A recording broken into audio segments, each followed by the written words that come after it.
Welcome to new TV Telugu. ఇప్పుడు Telangana top 10 చూద్దాం.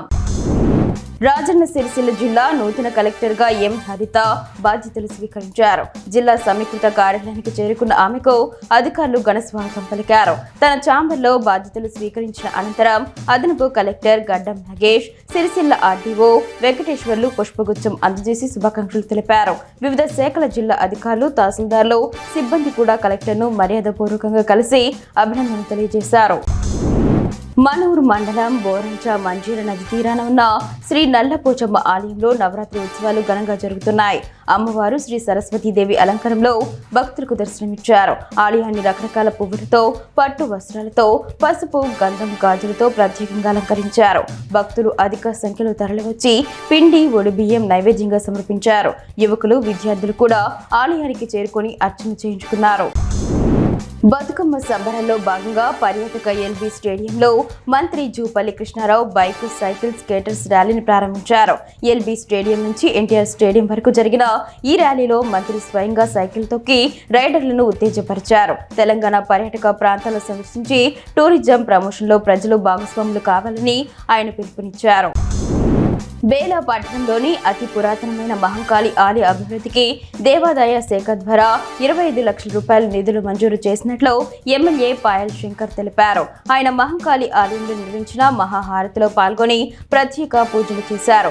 ఆలయానికి ఎంతో విశిష్టత ఉందని, నిర్మాణంలో భక్తులు కూడా భాగస్వాములు కావాలని పిలుపునిచ్చారు. అంతకుముందు ఆలయ కమిటీ సభ్యులు ఎమ్మెల్యేను సత్కరించారు.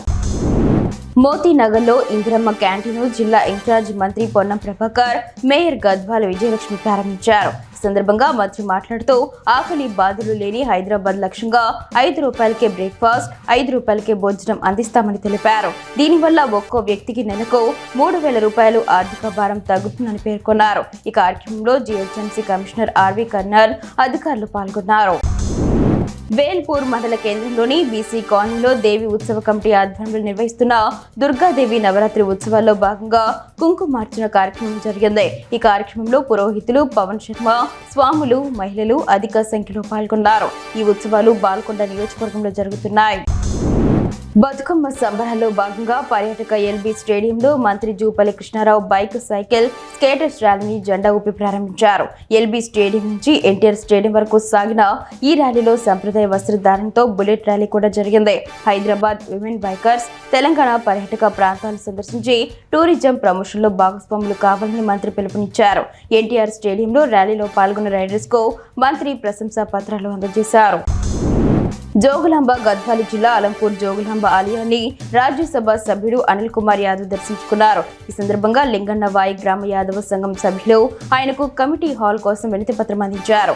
ఎంపీ నిధుల కింద మంజూరు చేస్తానని అనిల్ కుమార్ యాదవ్ హామీ ఇచ్చారు. ఈ కార్యక్రమంలో సంఘం సభ్యులు రాము, మహేష్ యాదవ్, నాగరాజు, చైతు యాదవ్, జగదీష్ యాదవ్, చాణక్య, బుజ్జి యాదవ్, వెంకటేష్ తదితరులు పాల్గొన్నారు. వనపర్తి జిల్లా ఆత్మకూరులో మదనాపురం వద్ద కాజ్వే బ్రిడ్జ్ పై వరద ప్రవాహం కారణంగా నిలిచిపోయిన రాకపోకలు 9 గంటల ప్రాంతంలో వరద తగ్గుముఖం పట్టడంతో తిరిగి ప్రారంభమయ్యాయి. వాహనదారులు ఈ విషయాన్ని ధృవీకరించారు. ఏడుపాయల వనదుర్గా భవాని అమ్మవారి ఆలయంలో దేవి శరన్నవరాత్రుల ఉత్సవాలు ఘనంగా కొనసాగుతున్నాయి.